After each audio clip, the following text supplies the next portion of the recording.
Sydney's housing market has been ranked the second least affordable in the world.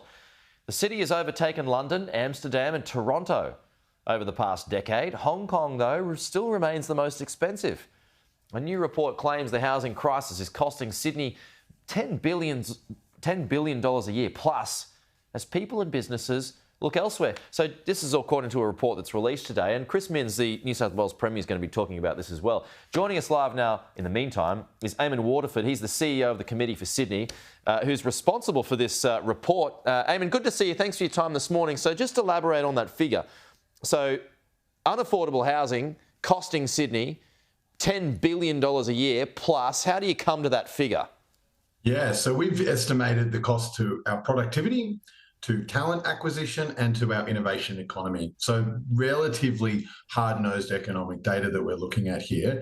And we've estimated those costs when you add them up from unaffordable housing costing Sydney more than $10 billion year in, year out. Now, that's not even taking into account things like commute times that are impacting on people's family lives or loneliness or many of the other stresses that come with unaffordable housing. This is just hard-nosed economic data saying that we're having a significant economic burden from not solving the housing crisis. So, put simply, folks just basically going to other cities.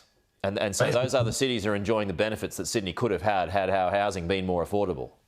Absolutely. We're hollowing Sydney out, and there's a risk for Sydney beyond the fact that Melbourne's going to start beating us. If we can't be a city where teachers, nurses, cleaners, hospitality workers want to live or can afford to live, the reality is we'll hollow the city out and it won't function very well. And we've seen this happen with cities around the world. San Francisco historically obviously been the home of the startup, but increasingly it's not anymore. Startups are going to places like Austin, Texas, like Seattle, because San Francisco has become too unaffordable. And once you don't have startups in San Francisco, well, what have you got? You've got entrenched street homelessness. You've got uber wealthy people enjoying a very good lifestyle, but not a very well functioning economy, and not a city that you'd necessarily be excited to move to. So second in the world, how far off the top spot are we?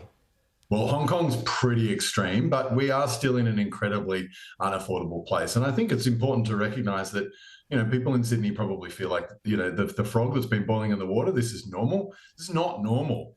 We are experiencing a median multiplier, which means that people have to spend their entire average salary on a house 13 years in a row in order to afford the average house. Sorry, Eamon, just on that. Yeah, so the debt to income ratio, it's an important factor here. What is it?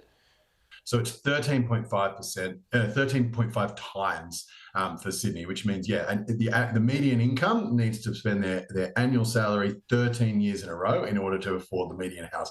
Wow. Put simply, the average income earner can't afford the average house in Sydney. So something's out of kilter in this city, and it has dire economic consequences. Okay, so what, in your view, needs to happen, Eamon?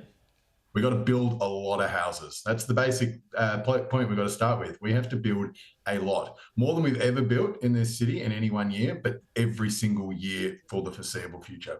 Now, that's in line with the federal government, the National Cabinet's housing targets, 1.2 million nationally, and it ends up being 77,000 for Sydney.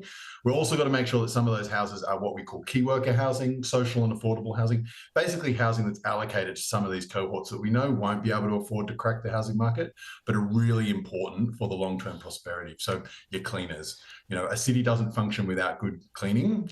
The reality is, we need all of the lawyers and all of the professional service workers and people like me, people like you. But the reality is, if we don't have cleaners, the city grinds to a halt. So key worker housing as part of that housing, but fundamentally, let's build a lot of it.